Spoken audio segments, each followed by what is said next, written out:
Hey everyone, this is SFL Live, our third episode now, and we're joined by four wonderful student activists who tell us a little bit about their opinions on current events and some of the activism they've been doing. So just briefly talk about SFL a bit. Students for Liberty is an international nonprofit organization. It's dedicated to providing resources to college students across the globe to promote liberty on their campuses, to promote social liberty, economic freedom, and academic freedom. So to get right into the talks, I guess I will introduce our guests, and I have their bios right here, if I can find them. Here we go. So first we have Benjamin Blow. He's a former SFL organizer from South Texas. He's a black anarchist, radical womanist, and an undergraduate studying anthropology in San Antonio. Some of his current interests and organizing efforts include combating racial violence, emancipatory technologies employed by marginalized identities, the I'm sorry if I'm mispronouncing this, Ben. Rahovian.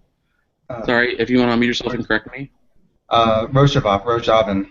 Rojavin, sorry. Rojavin Social Revolution, a worker-owner cooperative. So we'll probably hear more a little bit about that towards the end of the show, too.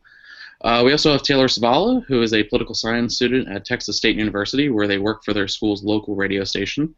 They're dedicated to the removal of government coercion and are currently beating a fast food addiction, so we should all pray for Taylor. Katie Moyer is a senior at Millersville University in Lancaster, Pennsylvania. She's going to graduate in December and plans to work on a 2016 GOP presidential campaign. She is a senior campus coordinator with Students for Liberty, and her political interests include domestic issues, such as medical marijuana, the national debt, the Constitution, and reforming the Republican Party. And last but not least, we have Kelly V., who is a rising senior at Tulane University in New Orleans, and also an advisor at the Center for Stateless Society. She is an anarcho-feminist former Students for Liberty campus coordinator. So to jump right into the conversation, then the thing that seems to be on everyone's minds lately is the Charleston shooting. In case any of you have been living under a rock lately, basically, this I think 19-year-old person, I forget his name, Dylan Roof. There it is. He shot and killed 9 people inside the historic Emmanuel African Methodist Episcopal Church near the heart of Charleston's tourist district.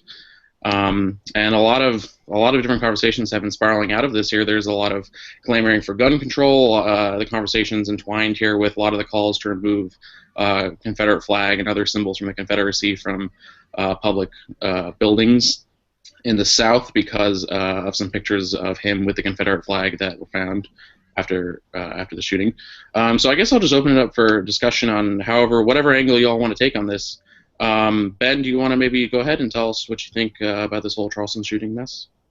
I mean, there are a lot of elements to it, right? It's undeniable, no matter how many people from the South and other maybe deny that this was race motivated. It's undeniable at this point that, you know, Dylan wanted to start some sort of race war, even by his own words. The manifesto of his own website, which, you know, certain U.S. networks have found exactly what was said in his manifesto and just what he hoped to aspire with this. And so I guess, you know, it's a lot of feelings from a lot of people, black people of color. It's a time of mourning, a remembrance that the black life maybe isn't, you know, as much as a lot of people want to say all lives matter, right? That black lives particularly matter. And so I don't know, the response is huge, right? People want gun control. There are people like me who are completely for black armament and protest stations against the status quo, the view that a lot of people have here. But I can say more about that in a minute. I'd like anyone else to go. Sure. Okay. Katie, do you want to give us your thoughts on this? Go ahead. And remember to unmute yourself.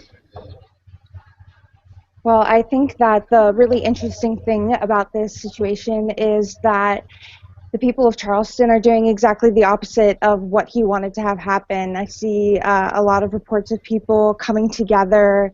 The forgiveness, I don't know if anybody else watched when the families were able to speak to the killer. Just the way that their faith really drove them in such a positive and beautiful way, I think shows that even though this was an event that was supposed to, he said, like in his manifesto, that he wanted to spark a race war, but to see that it's doing the complete opposite, I think, is showing the resilience of Americans and of people from that area. Definitely, definitely interesting. I haven't seen any of that, but I definitely think it's worth looking into. Hmm. It's easy to draw a lot of negatives from this whole thing, but you want to keep look for a silver lining. Kelly, do you want to go ahead and tell us your thoughts on this whole thing? Yeah, definitely. I mean, like Katie said, the response by the community has been really great. Charleston was struck by tragedy earlier this year when a black man was unarmed and murdered by police. In this case, the officer who killed, was it Walter Scott? I hope I'm getting his name. The officer that killed him was they actually brought charges against him, which is extremely rare. And I think that's something we need to think about moving forward, is that this is a community who is constantly on the end of a gun, whether it be from law enforcement or from white supremacists. And to call for taking away their guns, their ability to defend themselves when they know that they can't count on the police, is just really, really disappointing, and really stupid. So also we need to stop blaming on mental illness. I know a lot of people, every single time there's a white shooter who kills a bunch of people, the thing that people jump to is not ideology or anything like that. It's that they blame the shooter for having mental illness, and that kind of attitude really hurts the mentally ill, who are disproportionately non-violent. Most violent crime is committed by people who are perfectly sane. So I guess we need to stop blaming the mentally ill, and we need to stop blaming guns, because to ask the black army, or the black ask the black community to disarm themselves, and turn to the police instead for protection is incredibly ignorant. And I guess that's all I really have to say. So Taylor wants to go ahead. Yeah, Taylor, go ahead. Okay. Really quickly, I just wanted to clarify. He was 21. He wasn't 19. But I've just been reading basically anything that I can about this situation, and specifically Dylan, and what reinforced his hate crime. But that's probably what I've taken the most out of this event, is the fact that it is a hate crime, and I'm trying to emphasize to a lot of my friends that hate crimes still exist and happen every single day. I think that a lot of people want to believe that we've progressed a lot as a society when it comes to hate crimes and racism, and I wouldn't completely agree with that. I think that we've definitely come far when it, kind of is compared to maybe the 1800s and even before then. But I think right now we're in this weird stage of de-development, and I'm just really trying to reinforce and emphasize the fact that this was a hate crime. Hate crimes do exist still to this day, and that there's nothing okay with seeing this as anything else besides a crime full of hate and fueled by racist hate. Yeah. Yeah, definitely. Well, I guess the follow-up question then is that I want to ask you all is what kind of solution to this kind of thing? I mean, it seems like we're all on pretty much the same page about similar motivation. Definitely some sort of race-motivated hate crime. So, what kind of? I mean, does this actually call for any kind of widespread solution, or I mean, what do you think we can do to prevent stuff like this? We can go back to Ben. Ben. Well, first, what Taylor left off on, historical context. I mean, that's essential. I don't know, trying to relate this to libertarianism particularly, the African American Methodist Church there was actually a symbol of black rebellion. I mean, one of the founders themselves tried to enact a slave revolt back in the early 1800s, and actually got away with it almost for 10 days until a lot of the white supremacists in South Carolina hung him. His name was Denmark Vesey.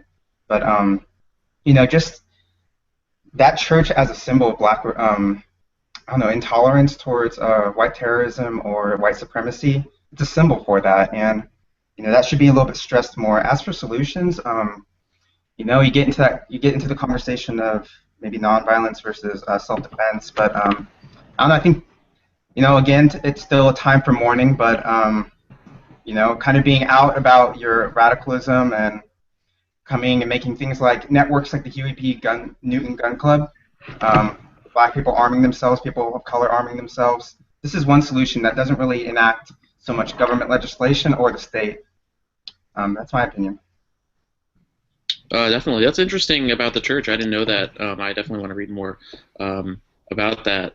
Taylor writes in the chat, "I love Ben." I also love Ben. I think we can all agree with that. Katie, what about you about regarding solutions to this kind of horrible tragedies? I think I'm going to have to disagree just a little bit with what Kelly said in that I do think that this could possibly, like when I think about this situation, I do think that there's a possibility that there's some kind of a mental illness involved with this, but I would definitely agree in the way that I think mental illness should be something considered with all people who do crazy, horrific things like this. Regardless of their color. I agree in the media it's more portrayed as white people having a mental illness, some kind of like excuse per se. But I think that that's one area that I would definitely look into. For example, I know that they have like I know with background checks they're trying to do more with trying to help people with mental illnesses not have firearms, which wouldn't change this situation because he got the gun as a gift, but I still think it's an area that I think is responsible to do. But I also think that I know South Carolina has fairly strict gun control laws, so I agree with Ben. I think that people should be able to arm themselves. They should feel comfortable and confident in arming themselves. If somebody in that room was able to carry on themselves, maybe the shooter wouldn't have been able to kill so many people. So I think encouraging self-protection is definitely a direction I would go. Absolutely. Kelly, go ahead if you wanted to respond to Katie or tell us about solving these kinds of problems. Yeah, I definitely want to respond to the mentally ill thing. The mentally ill are a very big group of people, and that term mentally ill is very, very broad. The problem is that in our society, people with mental illnesses are often stigmatized, regarded as violent, when in reality the mental illness contributing to violent crime, there may be a link there, but it is very, very, very small. And I want to actually, I'm going to post a link with some info about that in our chat, and then maybe someone can put that in the up for the Liberty.me people. So anyway, I don't think that disarming a huge group of people who are already stigmatized group in the United States and maybe need to be able to defend themselves more than other people, I don't think that's a good solution. But if someone is irrational or can't make good judgments, I think that that is a place where it's for the protection of other people. I think obviously mental illness is a very, very, it's like a really big, broad word, but I think that people who are like have very, very severe bipolar or some kind of, I don't know, medical, like a specific medical term, but I think that there are certain times where people should not be allowed. It doesn't mean that anything negative other than it's probably, you know, safer for them.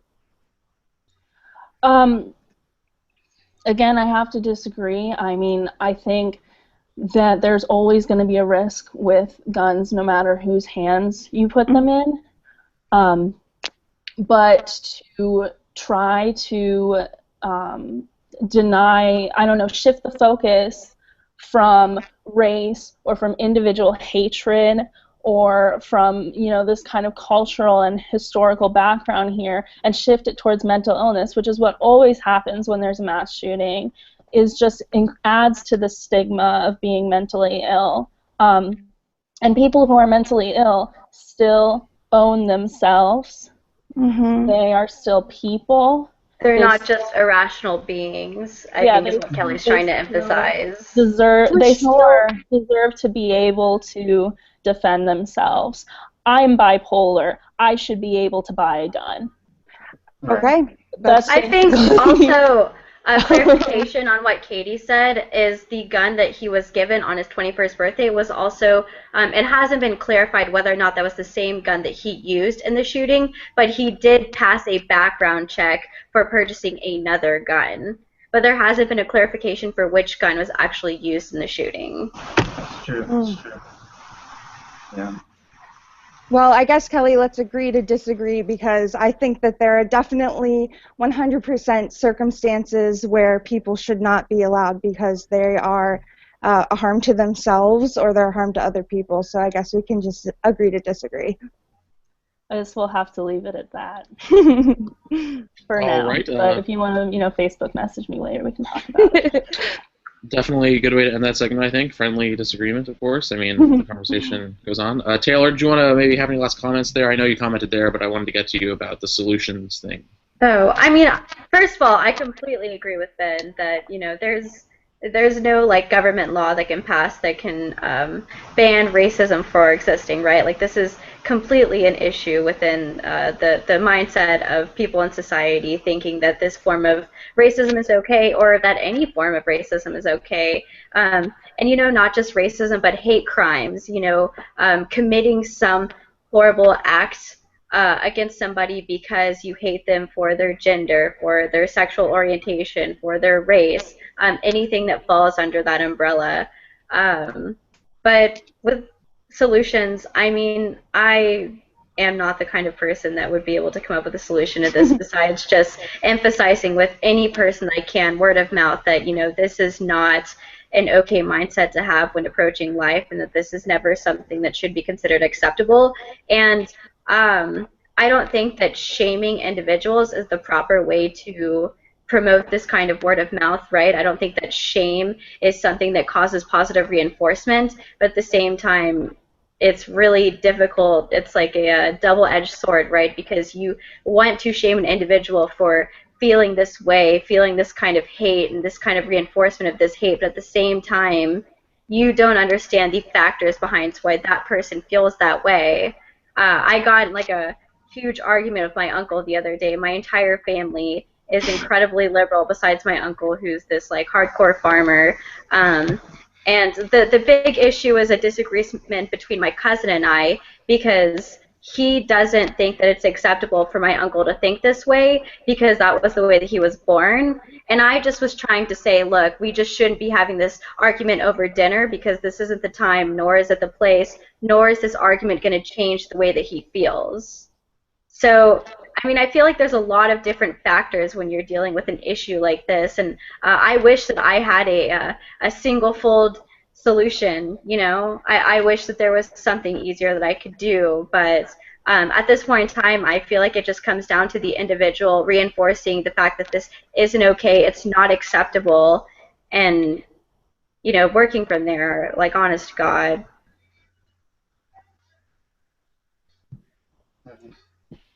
Okay, sorry to do this really quick, but I forgot to mention that the state has often used mental illness as a way of suppressing political opposition in the past, and I'm worried about mental illness laws being able to be abused in that way again. So we all are definitely skeptical of the government because we're all libertarians, but don't you think that there are places and points for like involvement on that issue? I mean, you can use anything and it can turn into a slippery slope. And I have a history minor. Like I know about how the government has done that kind of stuff, blamed it on certain things. But do we at least acknowledge that like there are people who are sick and ill and probably shouldn't be armed for their own safety or for our own? I think that taking guns away from people based on a group categorization is too much of a risk. And arming more people in general is a good way of preventing that kind of violent attack. And I think we should probably move on because Corey's getting impatient. Sorry. One more thing, and then I'm just gonna stop talking about this regarding. But Katie, I think that you're confusing mental illness with sick and ill as a negative context. Look, I don't know what you mean by that. So, like, first when you began the conversation, you were talking about mental illness, and then you're reinforcing the conversation about mental illness by saying words like sick, ill, and incapable of taking care of themselves. Right. And I think that you just need to clarify that those things aren't mutually exclusive. No, that's why I was trying to go deeper into it by saying, like, there is a category of, obviously it's a big umbrella, but there is a category of people underneath that umbrella that would be considered mentally ill, that are sick. They, all the words that I used to explain it. They're not all mutually exclusive, but they were building on what I was saying. I think there are people in the world that are a danger to themselves and a danger to others, but I don't think that the state is going to be good at determining who those people are. What about doctors? Even doctors are, when they're working through a state apparatus, which is what you're implying, I think, have the ability to... Well, if they're using the state to enforce their decisions, there's just a whole lot of room for corruption there. Okay. Okay. Alrighty, that was an intense debate, everyone. I am sweating bullets. I do want to say one more thing, though, if I can, Corey. Why not? Cool. Well, I just, this was a good conversation, the last what we heard, but I do want to emphasize that the killer, has been arrested, but the perpetrator with this whole situation over Charleston is racism, right? Mm-hmm. That, it's not so much relevant towards mental illness, but this was one of those examples that you can't really have a debate with someone who wants to maybe be colorblind about the issue and not say that this wasn't fueled with that intention. And so, mental illness and guns, this is a good conversation to have, but at the same time, this was very outright. I agree. Definitely worth pointing up right at the end there, because there are a lot of angles to take at this debate, but that's worth remembering. So, to finally moving on, we will discuss an interesting poll here that just came out that I'll post in the Liberty.me group chat. Apparently, the U.S. confidence in police is at its lowest in 22 years. So it's a Gallup poll, and I'll just quote here really quickly. It says, while a majority of Americans remain confident in the police, 52% currently express a great deal or quite a lot, whatever that means, of confidence in that institution, tying the low in Gallup's 22-year trend. Confidence has ranged fairly narrowly between 52% and 64% since 1993. But it's at a 22-year low at 52% of Americans expressing a great deal or quite a lot of confidence in that institution. So that means 48, for whatever reason, don't have a lot of confidence in the police. So I think this is a pretty interesting tackle from a number of angles, especially from a libertarian standpoint. So let's go ahead. Katie, do you want to maybe jump us off here? Sure. I felt like this poll was really interesting. I felt like I think that with all of the different riots and the different occurrences that have been going on, I think that you could expect numbers like this in the new poll. I think that the interesting thing is, though, that it said within the poll that when they broke it down by demographics, that it was Republicans didn't have any changing feeling on it, where the Democrats were more inclined to feel negatively towards the police. And I thought that was really interesting, and it kind of shows where the different angles that the different parties or the typical conservative or liberals take on it. I am admittedly a Fox News viewer. Go ahead and scowl. But you guys know that I am a conservative libertarian. I identify as a Republican. And it was hard during some of these events to watch the angled immediate defense of a cop on these shows. I just found it very interesting, especially because I don't care who is in the right or wrong. I just want to know the truth. So to see that bias, I feel like kind of contributes to that part of the poll. I found that very interesting. That is interesting. I didn't realize. I guess I didn't read that part of the poll. But I'm not particularly surprised. I'm not sure. Taylor, do you want to jump in here? What do you think of this poll? I mean, like, surprise, surprise. I thought it was like very funny. I mean, I don't think the poll itself is funny, right? Like the fact that like this poll exists. I think it's very funny that people are surprised that this poll exists. I like sent it out to a bunch of my friends, and I was like, look, everybody, here is legitimate proof that this certain amount of individuals no longer trust the police that much. But I don't know. I remember whenever the Eric Johnson incident was going down, I got a huge argument with my parents because they told me that that they believe the law is the law and that individuals who break the law need to be punished. And that just like launched a thousand ships of hate for that conversation between my parents and I specifically. But you know, I like awkwardly have a lot of people on my Facebook that are really big, police supporters, and they are constantly posting these Facebook pictures of like a police officer doing good. And I just feel like there's a lot of individuals in this world, a lot of really good cops, probably, maybe, that are just like good people and also happen to be police officers, and then of a lot of bad people that also happen to be police officers. And I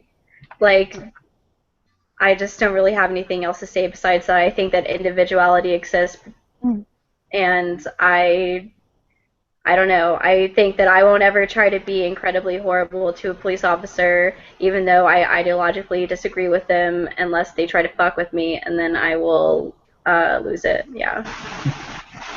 Well, that seems okay. I'm not gonna mess with Taylor anymore, everybody. Kelly, do you want to give us your thoughts on this poll? What do you think? Yeah, I want to point out to start two specific things that the poll mentioned. The first is that opinion of the police by Black people has not changed.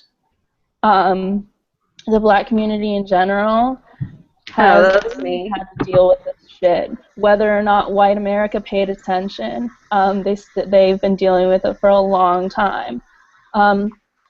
Another thing I noticed about the poll, and actually the article stresses this a lot, is that police support among Democrats has significantly decreased, which to me is unbelievably hypocritical and kind of hilarious because Democrats continue to support measures that keep the police in power, like gun control. You constantly see Democrats supporting the types of laws and the types of institutions that allow police to remain as powerful as they are now. I think the police are an inherently oppressive institution. I don't think that it matters whether or not there are good cops, because no matter how nice a cop may be, they are responsible for enforcing laws against non-violent individuals. The laws like marijuana prohibition, for example. Every single cop is guilty of enforcing marijuana prohibition. There's no such thing as a good cop. So that's kind of what I got from the poll. So. Ben, your thoughts? I mean, I guess the temperament that, this poll, it's good to have it officially said through this medium, but at the same time, it's utterly uncontroversial. I mean, we can all have discussions about, just how normal this is, at least especially to libertarians, radicals, leftists.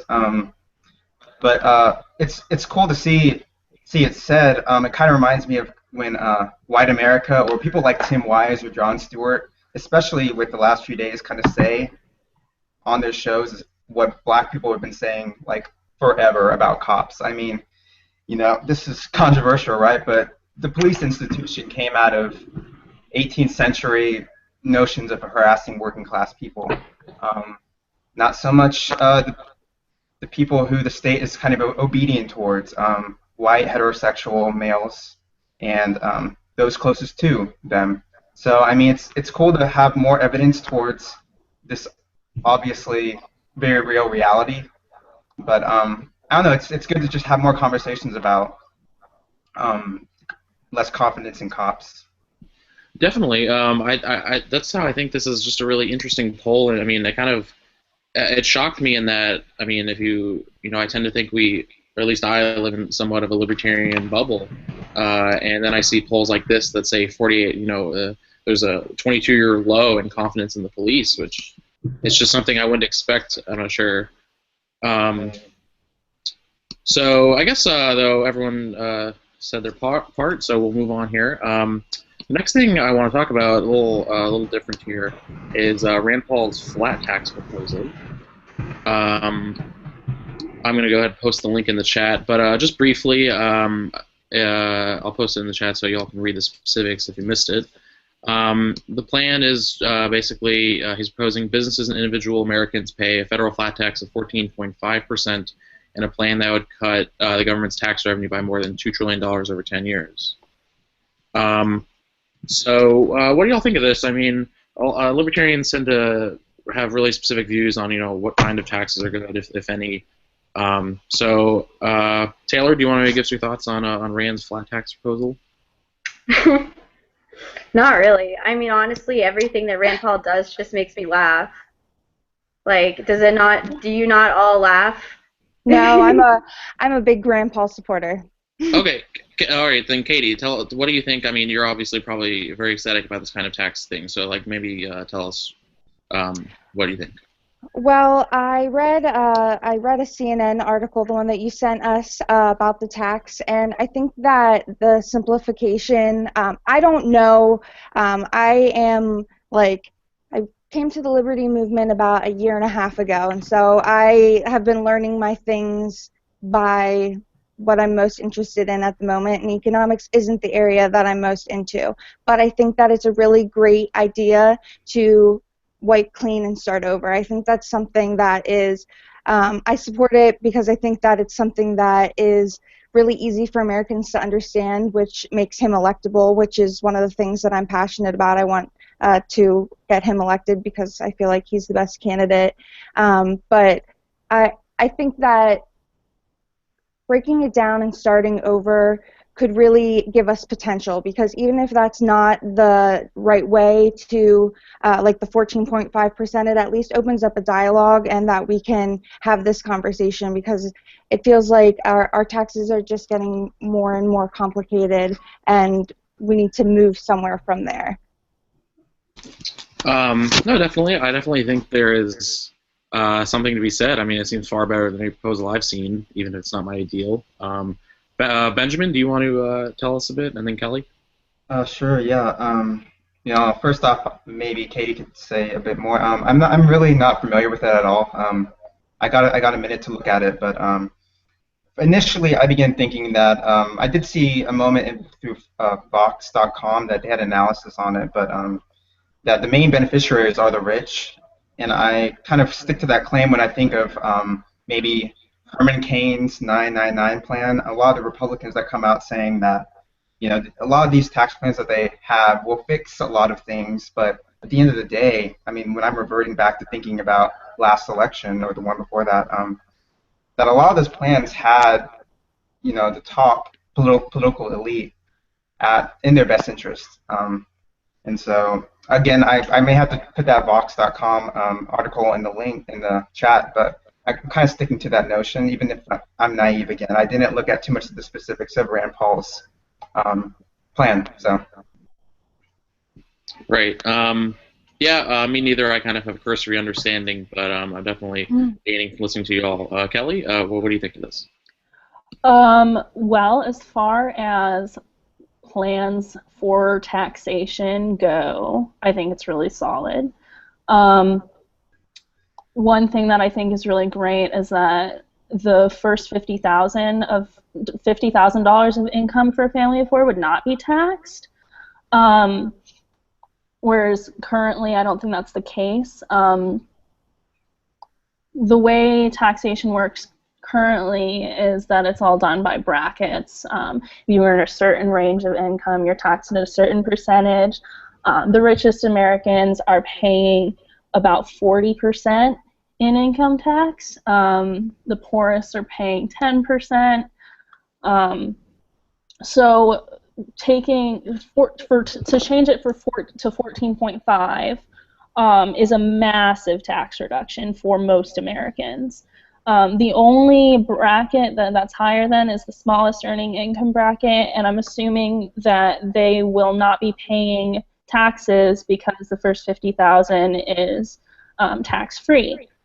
What I'm more excited about with this plan is that Rand Paul says that he will balance the budget.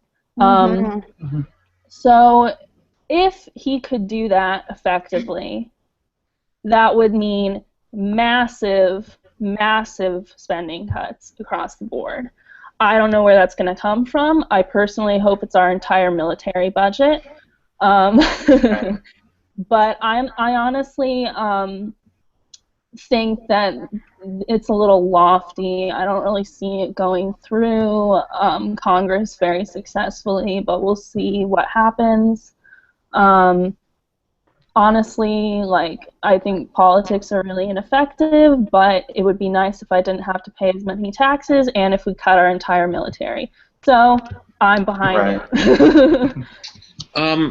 Okay, that definitely makes sense. I tend to agree with that kind of analysis. As far as second best go, this tax plan does seem to be better than most alternatives. And also, I think about the claim that it benefits the rich the most. I'd be interested in that Vox article, Ben. But it seems like the problem with determining that beforehand is because we have to work out all the kinks in terms of the deductions and stuff that we removed. So I'm not sure how all that's going to play out in terms of the lowest income bracket seeing their taxes raised, or if it would actually not be raised on that because of all the other changes in the complicated tax code that I'm not smart enough to know. So yeah, I definitely tend to think it's second best. But Ben, if you want to post that Vox link in the chat, we can get it to the Liberty.me people. That definitely does sound interesting. Right now. So awesome, thank you. So does anyone else have any last comments maybe before we move on? Kelly? Yeah, currently our tax code is thousands and thousands of pages long. It's the reason that most accountants have their jobs. So it'll be interesting to see if there's any backlash on that front. Simplifying the tax code enough to put it into a 800-word article would be really, really impossible with how the tax code is currently. So this kind of thing that Rand Paul is suggesting is a complete rewrite. It's really dreamy. I don't really think it's realistic. I don't think it's going to happen. But, it's better than what we have now. So, I don't know. One of the things that I think is really positive about this, kind of like I was saying earlier, is that a lot of times the average American, you can't talk to them about things that, about economics, because it's just not something that they understand. But this is something that is on such a basic level that I think you could be able to talk to any American and break it down in a way that they would realize how positive, or actually how negative, the way the tax codes are now and how much they affect them.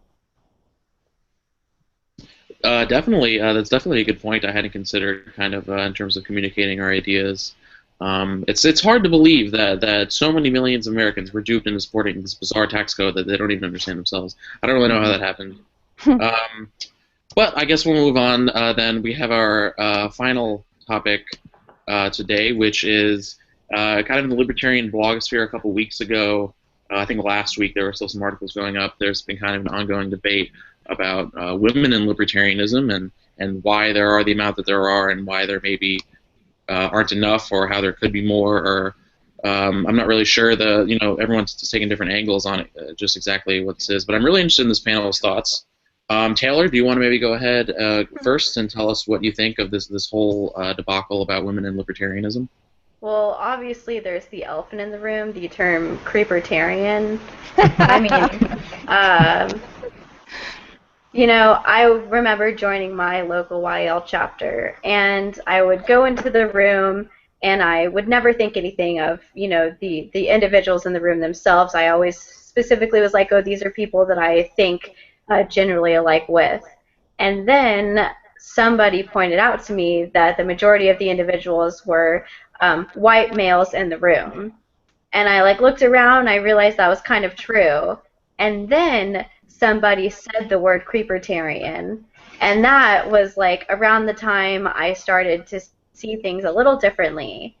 I don't think that the stereotype itself is the reason why there's such a limited amount of women in the libertarian movement. However, I also don't know if there's specific reasons according to the libertarian movement itself and what it stands for as to why women are less likely to become active in the movements. But all I know is that I've heard the jokes, the rumors, I've seen the stereotypes. That word really kind of opened a lot of doors for me when it comes to evaluating the kinds of individuals who are in the movement itself. Why is something that I would really not like to try and give a reason for. I'm recusing myself basically. Fair enough. That's perfectly reasonable. No one here is going to force you to do anything. Give us your opinion on that weird topic. I don't know why there's so many creepertarians. I don't know where that came from. I heard it before too. It's pretty common. Ben, what are your thoughts on this specific issue? Again, first I have to start off saying obviously I'm not a woman, so I wouldn't understand exactly what maybe would prevent some women from otherwise joining maybe SFL or other libertarian-leaning groups.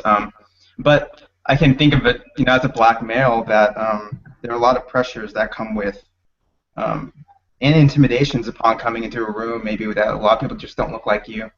And we live, I mentioned it earlier, we live in a colorblind world that some things maybe from some certain race's experience, another person wouldn't understand and maybe even deny the existence of. So I'm sure sexism is a huge issue within, I've seen it, in the libertarian movement. So I can, here's an elephant in the room too, that this must, I would think, prevent, same way that black people don't join SFL on a huge margin, women of the same notion perhaps. But I'd love to be corrected, or. All right, yeah, that's fair enough. Definitely recognizing the position you're in terms of analyzing the topic is good to do. Katie, do you want to tell us a bit about your thoughts on women and libertarianism? Well, for me, I kind of hate when people ask me about this topic because I feel like being a woman in the libertarian movement for me is just the same as being any other kind of person within the movement. I identify as a libertarian, and those principles of libertarianism resonate with me in the similar ways that it resonates with everyone else. I do think that, I do totally agree with Taylor. There are some very off-putting things about dealing with people in politics. A lot of times it can be perceived as guys in politics or whatever, but one of the things that I find that is something that really turns me away from this, and I feel like a lot of times people don't want to put up with this, maybe females, is the constant power struggle that you go through when you're at some kind of a conference or you're speaking to another libertarian. The second that I tell someone that I am into libertarianism, that I like politics, etc., especially when it's between me and a male, it becomes a power struggle where they try to show how intelligent they are. Their position is more valid than yours, and let me tell you why I'm right and you're wrong. That kind of a thing. And that's really off-putting, I think, for all people, but I think specifically for females, I don't want to deal with that. Luckily, I just say, cool, great.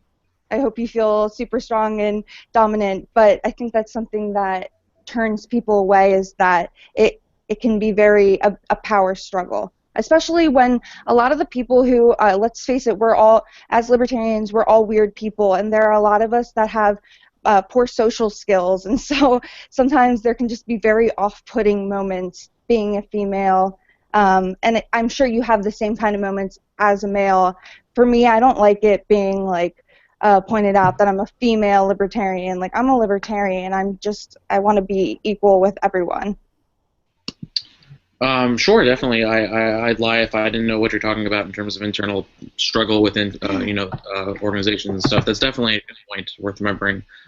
Kelly, do you want to go ahead and tell us a bit about your point of view on this?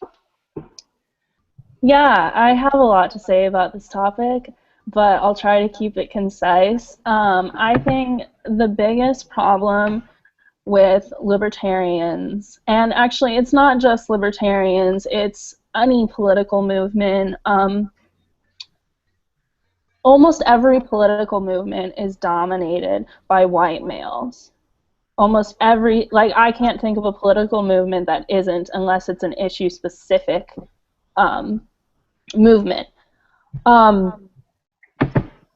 The problem is that when a bunch of white males get together in a room and notice that they're all white males, they immediately turn it into this numbers thing where it's all about acquiring numbers, acquiring minorities, acquiring women. We have to have more women because we're all white males. We have to have more minorities because we're all white males.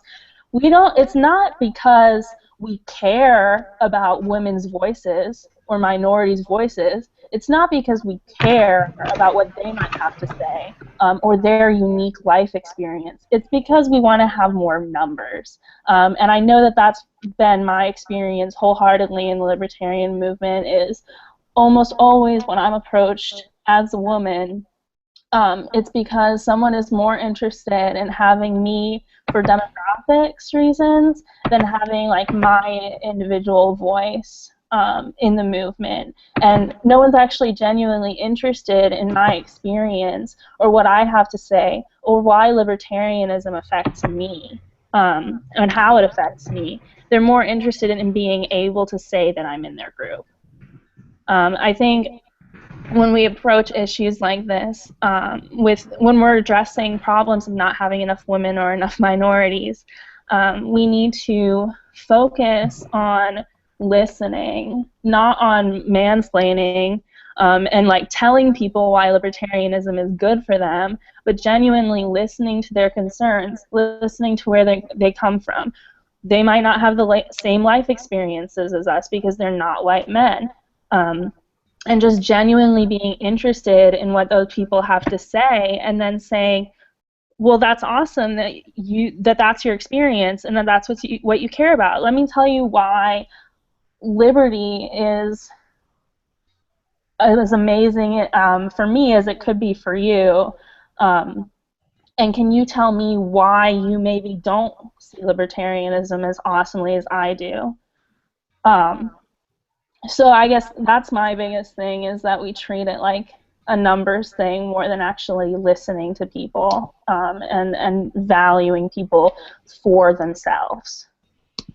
Definitely, I think that's another interesting point too. Again, dealing with the politics of political organizations, we should differentiate between reaching out for the sake of reaching out or reaching out because it's just an extension of your general principles, inclusion and tolerance and things like that. So that's really worth mentioning. I haven't really thought about it in that way, but that does happen. I agree. So if no one else, if anybody else has any more comments on this issue, feel free to jump in. If not, I think we're going to move to our last little segment. All right. So as always on SFL Live every week, last few minutes, I ask our guests about the kind of activism and direct action they're engaging in, what they're doing to promote liberty in their lives, and we have a wide variety of guests here, so I'm really excited to see all the different kinds of things that they've been doing lately, even if it's nothing huge. I mean, it's summer, we root our own stuff, but in terms of activism stuff, Benjamin, you're up. Oh, cool. Well, very, very, very recently I started web development and coding classes with All People of Color network called Roots Technology. They meet up on Saturdays in Austin. It's just a it's a once a week thing. But it's really cool to talk with other people of different experiences, and technology as a liberationist front. I mean, people in this group who may find like crypto anarchism or emancipatory technology is really cool. I mean, this is relevant, especially towards marginalized identities, right? Like, so that's been cool. Other than that, I've been a part of the talks of this South Texas Kurdish Solidarity Group, which, at the very beginning of this segment, Corey talked about Rojava and the Syrian Kurds that are fighting against ISIS right now. I mean, I saw a while ago that there was a talk about Liberland or something like that, but I think Rojava is the real, like at this moment, libertarian phenomenon that's going on. I mean, these people are fighting for a feminist front. I mean, so many women on there fighting against ISIS and doing the brave work. And they, for the most part, have an anarchist philosophy. And so we're having an event on July 9th in Austin, and if anybody here is in Texas, we'd love to talk about that. That's the South Texas Kurdish Solidarity Group. Outside of that, I'm just kind of trying to radicalize a lot of the protests here that are revolving around the Black Lives Movement. I make it out every once in a while, but that's kind of where my organizing is right now. Other than that, that's me for the most part. Right now, I have, in Pennsylvania, we have the medical marijuana law that is currently in the House and is one of the issues that I'm most passionate about. So right now, I have been joining on with a bunch of activism groups in my state and trying to do public activism and contacting a lot of representatives and lobbyists and things of that nature and trying to get this move forward. It is an issue that I am very, very passionate about. So I'm hoping that I can be a part of helping to at least spread the word about it. And for this school year, I am hoping to put together a group of, I want to do something along the lines of like women in public policy, some kind of speaker series at my school.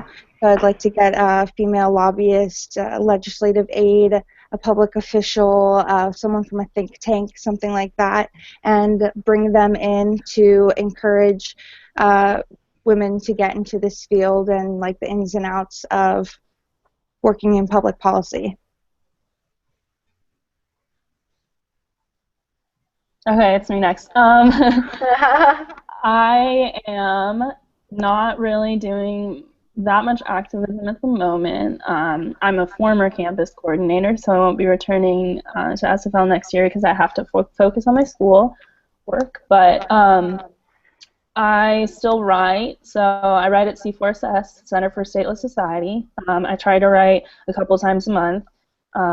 So, check me out there, I guess. Otherwise, just talking to people, trying to radicalize libertarianism, trying to get more of us over to the dark side with the black flags. So, yeah, that's about it for me right now. But so currently, well, actually, not currently. It's been going on for about like 4 years now since I started school at Texas State in San Marcos, Texas. But I've been working with a local organization, and we created a petition to create a city ordinance that would remove the added fluoride that our city is putting in our water source. And really recently, actually, the city said that our petition was considered invalid because of like the grounds that the signatures weren't certified, even though they were certified 3 times by the lawyer that we've been working with. But after they considered the petition invalid, we threatened to file a lawsuit to the city, and the city has actually filed a lawsuit to 3 of the individuals who created the petition, so 3 of my really good friends.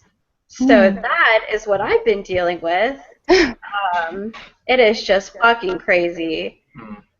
So, yeah, I mean, the mass medication of individuals without consent is something that I've been trying to fight in this town for a while now. It's so stupid. I just, like, hate, anyways, sorry, I can't even get the words out of my mouth. So that's what I've been dealing with right now. It's probably my largest project. and something that, I really hate working through the city like this. I hated the idea of having to work through the city at all, but then having the city and watching the city file a lawsuit against individual residents is just fucking blowing my mind. So that's what I've been doing this summer, guys. Very interesting stuff. Totally. I just want to clarify, Taylor. You said fluoride, right? I mean, is this like a? This is a. I mean, I've heard stuff about fluoride in water, but it's like a loaded term, right? Because like in the water system that we have right now, there's naturally occurring fluoride that's calcium. Like the compound is like a calcium related form of fluoride, and then specifically the kind that is being added is this like phosphate derivative from a fertilizer factory. And so like the theory is that the city has been getting paid to put this additional form of fluoride in our water as a means to meet the state like level maximum amount of fluoride that should be in your water system. And so you would think, right, that like if we're residents of the city working through their completely absurd, rules for petitions and city ordinances to go through and be put on a ballot, that they would be a little more accepting to the idea of this petition being created. But for whatever reason, the opposition is so strong with the city to remove the like specific amount that they are adding to our water system that they would file a lawsuit against individual residents. That is what is creating a lot of aggression right now in the city. wow, that's really interesting. I haven't heard anything about that, but I'm definitely interested in reading a bit more about that. Good luck with all that stuff that you're doing there. It seems like a good fight. And everybody else, also good luck. I'm always excited to hear about what y'all are doing lately. And that about wraps it up for everybody here.